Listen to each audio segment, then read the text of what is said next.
The Daily Brad Devotions. Today's reflection with Pastor Jeff Eliscopides. Sorry, Tito Peps, baka... Good morning, Tito Peps. Good morning. Kagigising lang ba? Oo nga. Good morning, Brad Jeff. Good morning. Good morning. Good morning, Ted Cha. Of course, good morning din. Ate Vanji, congratulations. Yan. You woke up like that, Brad Jeff? Oo. Meron na tayong meeting lang in a while. Yeah. Okay. Sige. So, Brad Jeff, marami nag-aabang nito. Sabi nga ni Ate Vanji kanina, nataon naman din kanya na napanood itong segment at marami na ho talaga ang kumbaga nung napanood, meron palang ganito. So sila po yung nakatutok na ngayon sa atin, particularly po sa segment na ito. Go Brad, all yours. Yes, Brad, pinag-uusapan natin since yesterday kung paano ba marating yung destiny o yung plano ng Diyos para sa atin. Una pong hakbang kahapon, there has to have a discovery. Yung ma-discover mo. Dapat ma-discover natin na hindi lang tayo binigyan ng buhay ng Diyos, bagkus may plano din siya sa buhay na binigay sa atin. After po nating ma-discover, we need to desire. Yan, desire. Sa Tagalog, naisin. Madami po kasing, alam niyo yun, na-discover pero hindi naman din-desire. May plano ng Diyos pero nagpatuloy sa pagiging addict. At, alam niyo yun, madalas po kasi, ito rin ng sistema, madalas kasi kinakaharap natin puro mga temporal at material na bagay. For 15 years po ako nagpapastor so far and counting. Pag nagbabasa ako ng mga prayer requests sa kongregasyon na naging part ako, majority ng mga prayer requests ay may kinalaman lang po dito sa mundong ibabaw. Kaya madalas, hindi ko man sinasabi mababaw, pero hanggang dito lang po. Average lifespan ng Pinoy, according to World Health Rankings, nasa 70 plus lang po. Yung po yung madalas laman ng puso, ngunit pag dinisire natin yung mga bagay po na eternal, may iba po yung pananaw natin sa buhay. Problema po kasi, sabi ko nga kanina, napapaligiran tayo ng temporal at material na bagay. Kaya kung papalarin minsan, makakapagsimba ng once a week, ayun, nagiging spiritual. Nagkakaroon ng recalibration. Oy, meron nga palang eternal life. Then, balik na naman tayo sa ating sistema. Yun po yung problema. Kung puro desire lang po natin yumaman, and then, ano susunod? Anong dumami yung yaman? Kung puro lang po magkapwesto, paano manatili sa pwesto? Kung desire natin, paano pumayan, magkapamilya? Yun po yung nagiging problema. Ngayon, Pastor Jeff, paano ba magkaroon ng eternal desire? Ang sabi po sa Biblia nga, di ba, anong silbi ng makuha mo buong mundo? And then mawala naman yung iyong kaluluwa. Wala po. What good for a man to gain the whole world and forfeit your soul?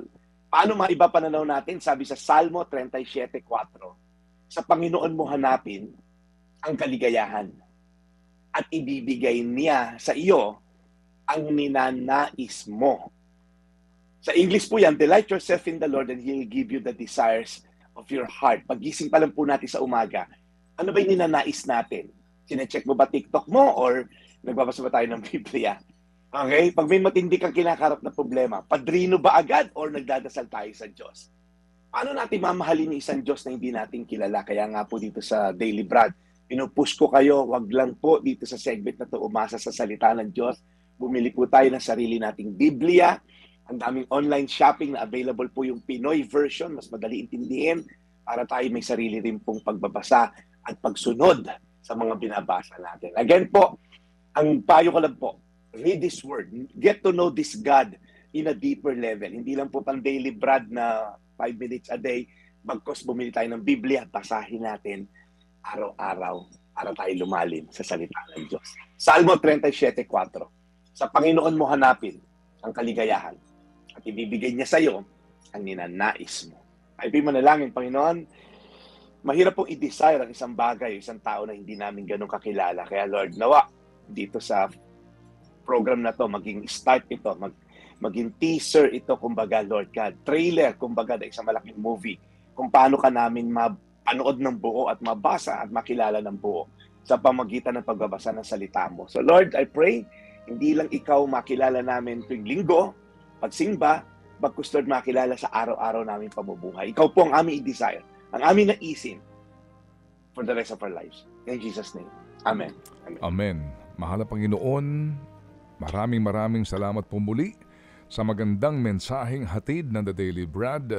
We pray continuously na inyo pong alagaan si Brad Jeff sa kanyang pagbimisyon, sa kanya pong araw-araw na paghahatid po ng magandang balita po sa aming programa. Lord, alagaan niyo po siya lagi. And Lord, salamat pong muli sa lahat po ng mga Happy Anonymous.